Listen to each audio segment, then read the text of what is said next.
আওয়ামী গুজববাজরা আবার নতুন করে গুজব ছড়ানো শুরু করছে বাংলাদেশে।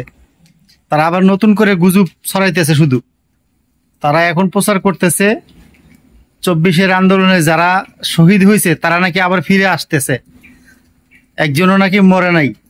তারা এই 2-3 দিন থেকে দেখতেছি ফেসবুক, ইউটিউব, টিকটকে দেখতেছি বিভিন্ন ভিডিও পোস্ট করে তারা এই কথাগুলো বলতেছে। আওয়ামী গুজববাজ যারা আছে, আওয়ামী গুজববাজ যারা আছে তারা এই গুজবগুলো ছড়াইতেছে। আবার তারা বলতেছে যে আমাদের মুগ্ধও নাকি, মানে শহীদ মুগ্ধও নাকি শহীদ হয়নি, শহীদ মুগ্ধ নামের নাকি কেউ ছিলই না পৃথিবীতে।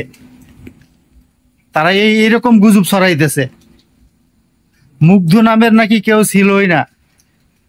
যার ছবি দেখে তারা এই গুজবগুলো ছড়াইতেছে সেটা হলো মুগ্ধর ভাই সিগ্ধ। মুগ্ধর ভাই নাকি শুধু নাকি পৃথিবীতে শুধু সিগ্ধই আছে, মুগ্ধ নাকি মুগ্ধর নাকি কখনো জন্মই হয় নাই পৃথিবীতে। আওয়ামী গুজববাজরা এরকম গুজব ছড়াইতেছে বাংলাদেশে। আবার তারা বলতেছে শহীদ, মানে ছাত্র জনতার আন্দোলনে যারা শহীদ হয়েছে, যাদেরকে এতদিন শহীদ দেখাইছে, তারা নাকি আবার পৃথিবীতে ফিরে আসতেছে, কবর থেকে উঠে নাকি আসতেছে। কিছু কিছু ভিডিওতে দেখতেছি, টিকটক, ফেসবুক, ইউটিউবে দেখতেছি যে আওয়ামী গুজববাজদের এই ভিডিওগুলো অনেক ছড়িয়ে পড়তেছে আস্তে আস্তে। কিরকম শয়তান হলে এই ভিডিওগুলা ফেসবুক, টিকটকে বা সোশ্যাল মিডিয়াতে পোস্ট করতে পারে?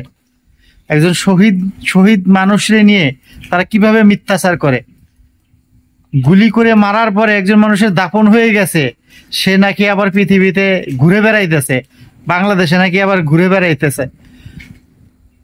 শহীদ মুগ্ধর ভাই সিগ্ধ, সে কিছুদিন আগে একটা মানে সরকারি একটা কাজে সুইজারল্যান্ডে গেছিল নাকি, আর এটাকে নিয়ে তারা গুজব ছড়াইতেছে যে এটা সিগ্ধ না, এইটাই নাকি মুগ্ধ।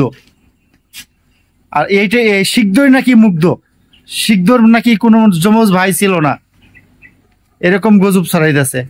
তো এই গুজববাজদের থেকে সবাই সাবধানে থাকবেন, কারণ এই গুজববাজরা কখন কোন বিষয় নিয়ে গুজব ছড়ায় এগুলোতে কেউ কান দিবেন না। এদের থেকে সবাই সাবধানে থাকবেন।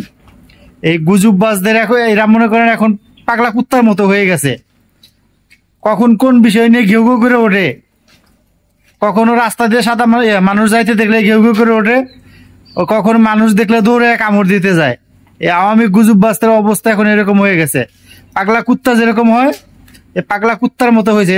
এদের কাছ থেকে এদের ক্ষমতা না থাকার কারণে এরা এখন পাগলা কুত্তার মতো হয়ে গেছে। কারণ এরা বাংলাদেশ থেকে লুটপাট করে খাইতে পারতেছে না, বাংলাদেশের মানে অর্থ লোপাট করতে পারতেছে না। এই অর্থ লোপাট করতে না পারার কারণে তারা এখন মনে করেন যে বিভিন্ন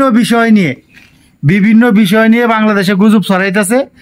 তাই সকলের উদ্দেশ্য বলতেছি, এই গুজববাজদের থেকে সবাই সাবধানে থাকবেন, সবাই নিজেকে হেফাজতে রাখবেন। এই যে এই গুজববাজদের পাল্লায় যাতে কেউ না পড়েন, দেশের সাধারণ জনগণ যাতে না পড়ে, তাই সবাই সাবধানে থাকবেন।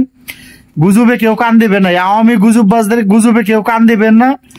দেশকে রক্ষা করার জন্য বর্তমান সরকারের কাছে আমরা আকুল আবেদন করতেছি যে এই যে গুজববাজরা আছে এদের গুজব বন্ধ করার জন্য যা করার তাই করেন আপনারা। আমরা 1.5 কোটি প্রবাসী আপনাদের সাথে আছি, সরকারের সাথে আছি। দেশ থেকে গুজব বন্ধ করার জন্য, আওয়ামী গুজববাজদের গুজব বন্ধ করার জন্য যা করার প্রয়োজন আপনারা তাই করেন, আপনাদের সাথে আমরা আছি। ধন্যবাদ সবাইকে। ভিডিওটা সবাই একটু বেশি বেশি শেয়ার করে দিবেন। আসসালামু আলাইকুম।